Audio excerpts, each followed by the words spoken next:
Dobro jutro, Seat Leon Cupra, ti si na vrst. Shit, stari. Čak. 4 žmegovci, ki je pred mano.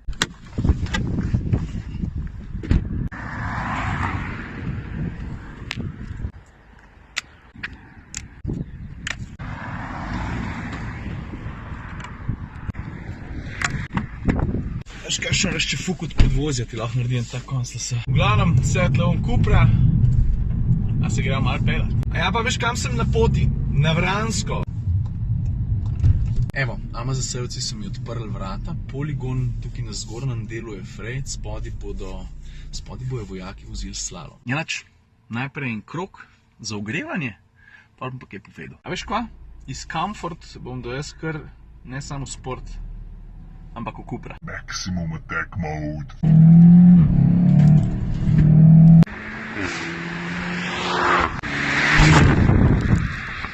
Lepo zaprtije, ne? Zdaj pa dosti hecam, zdaj pa lahko počasi povem.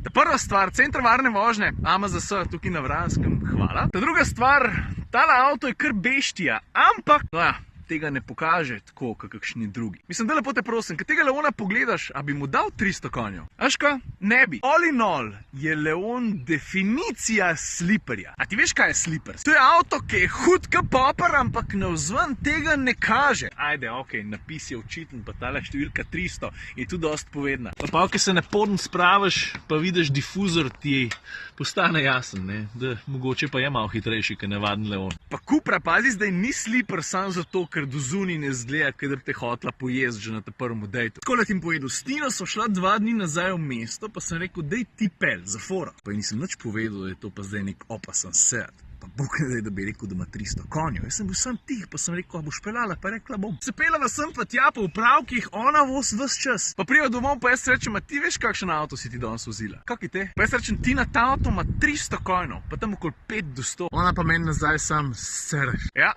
Cupra zna biti zelo diskretna, ampak zna biti pa tudi zelo hitra. A veš, če bi jaz takrat, ki je ti na avto vozila, pritisnil na tale gumb, lej na tegale, ki z njim zbiraš vozne programe. Zdaj recimo klopen Comfort mode, pa imaš pa valjda še sport, predvsem pa Cupra. Ker do takrat je sam pač tak dost normalen pa relativno udoben avto, malo bolj čvrst s 300 konji, če nočeš jih sploh ne porajtaš. Ampak, ko pa zalaufaš Cupra mode, ne, se ti pa kar naenkrat vsaka cesta zdi malo trda. A veš, podvozje utrdi, pa motor se čisto drugače začne obnašati, menjalnik pa tudi. A ja, pa zakaj sem tukaj na Vranskem? Zato, ker sva z Gregorjem Pavšičem, bivši sodelavci Siola, koliko je ne, 3 leta nazaj, pismo je že 4, sem pripeljala Cupro, takrat z 280 konji, pa Megana RS z 275. Vse skupaj je zgledalo takole. Približno enako izenačena v zmogljivostih in pričakovanjih kupce iščeta s povsem drugačnima pristopoma.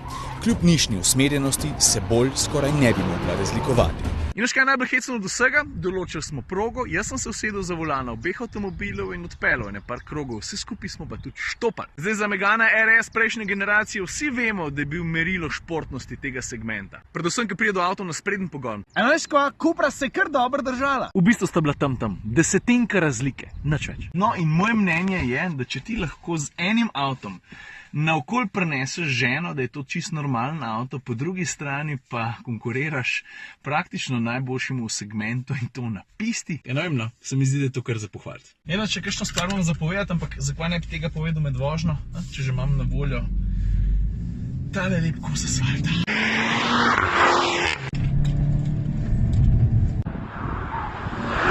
Avto je, tudi ko ga hitro peleš, zelo, bom rekel, priljuden. Ni preveč grob, ni surov, je pa tako, kot sem rekel, hitro, zato ker prijema dost. Menjalnik DSG, glih zanč me nekdo klical pa rekel, ej, kupujem Cupro, kjer ga ne vzamem, ročnega ali DSG.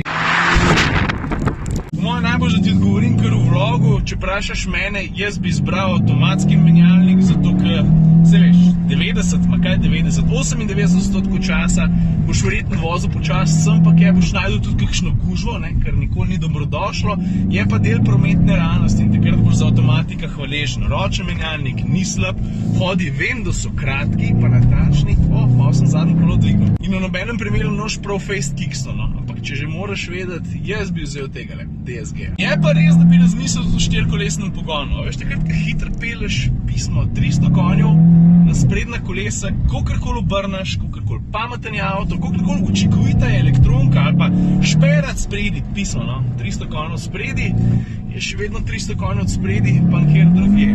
Pa veš, ne, da boš gume menil malo bolj pogosto, kot si jih hotel, če si take vrste voznik, da bi se rad lotil asfalta vsake toliko časa malo bolj na hard. A veš?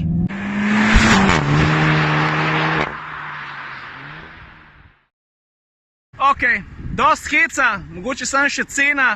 Ta avto v osnovi stane dobri 34, ima še nekaj dodatne opreme, kar pomeni, da govorimo o 40 jurjih. Je pa, kakorkoli obrneš, tole zelo dober sestavljen paket. A veš, prijetna kombi limuzina, ki zna tudi ugrizniti. Take so mi všeč. Ej, tudi štajerke so take, da so dost prijetne, ampak znajo tudi ugrizniti. Drugače pa, Cupra se vrača, prevzamem pa nekaj drugega, glih tako zanimivega, pa dost višjega. A veš, kjer je to? Jeep Compass. No, Jeep, reč dober dan.